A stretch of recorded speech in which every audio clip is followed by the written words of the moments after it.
So let's begin with the mode dial.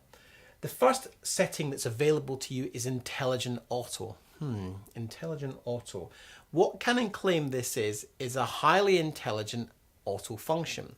So what it will do is it will analyze the scene you're filming or shooting and dictate the kind of settings it thinks you might need. So if it thinks it's shooting a landscape, it will set deep depth of field and set a picture profile appropriately. And if it thinks it's shooting a portrait, it might throw the background out of focus and use a better skin tone profile. I'm not convinced by auto intelligence because it just there's too many variables. It's like putting autofocus on and the camera searches around. It's best avoided in movie mode. The next option is program mode. Again, does a lot of the work for you. It will set your aperture and your shutter speed for you. Again, best avoided for movie mode. Then we've got shutter priority and aperture priority, which will work in movie mode, but what happens is all of these modes by default auto set the ISO. So what we're looking for when we're shooting in movie mode is control. There are some simple controls you have to have a handle on. And so there's really no advantage to using any of these functions. The only function you want to use in movie mode is the M for manual mode. Nothing else is going to be worth looking at when you're shooting in movie mode. In stills mode, it's a totally different situation. So just to confirm, in movie mode, you want to shoot in manual mode. Now, in addition to this, there's a B function, which is your bulb, which is when you're doing time-lapse photography. And then you have custom functions 1, 2, and 3. Now we'll come back to custom functions because they can actually be quite useful. What you can do is you can set your own picture styles, your own settings, assignable buttons in 3 of these different custom function buttons. So in addition to manual mode, you can and may end up using custom functions, and we'll come back to them a little bit later on in more detail. So the next set of controls which you're going to be using a lot are these controls down the left hand side.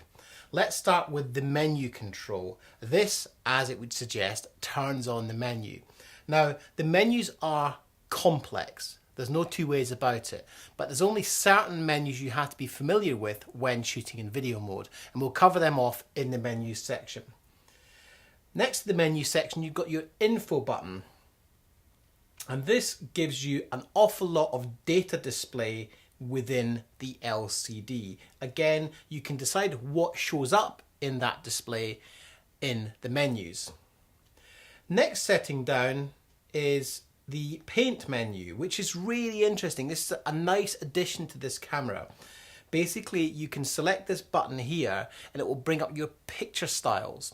And what you can then do is alter your picture styles very, very quickly and reference them very, very quickly. So that's a really nice touch. I like that very much. The rate button is only relevant to stills, so ignore that. Again, your magnifier button, that is relevant to stills and to video. Now this is something which I think is a little bit frustrating about this camera. On the 5D Mark II, the focus expand or the focus assist button was just on the right hand side here where your thumb was, so you could easily access it and go +5, +10, or rather multiply by 5, multiply by 10 times focus expansion. On this side of the camera it's in the wrong place. But don't worry, you can reassign that button to go onto the set button on this side of the camera, and that makes it much easier to punch in, get focus, and come out again.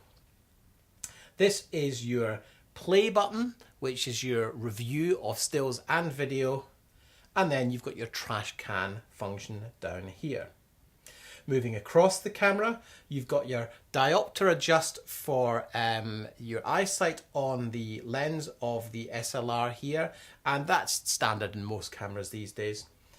Now, if you're familiar with the DSLR, this top panel is going to seem pretty familiar. This is your metering type select and your white balance select by pressing this button. Then you've got your autofocus or your drive mode, or your ISO and your flash mode. This here, of course, is just a little button to light up the display. And then you've got an MFN switch, multifunction switch here, and of course your controller here also with your shutter release.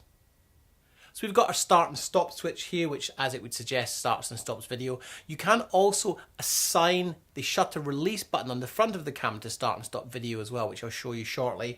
But this is where you select video or stills mode. Your AF on mode here is a stills only function, and then you've got your AE lock and your focus point control button here as well. Then we've got a jog wheel here, which is a multifunction switch, both press and navigate. The quick button, if I can just switch this on here. The quick button opens up the quick menu, so you can have certain things show up on screen quickly whilst recording. Now this is a new development with this camera. This is not just a jog wheel that rotates, but it's actually touch sensitive as well. It's touch sensitive in the sense that you can set things like your audio levels by simply touching each side of the panel, a bit like on your iPod. Then we've got a complete lock switch here, which is very useful, and that is the rear of the camera.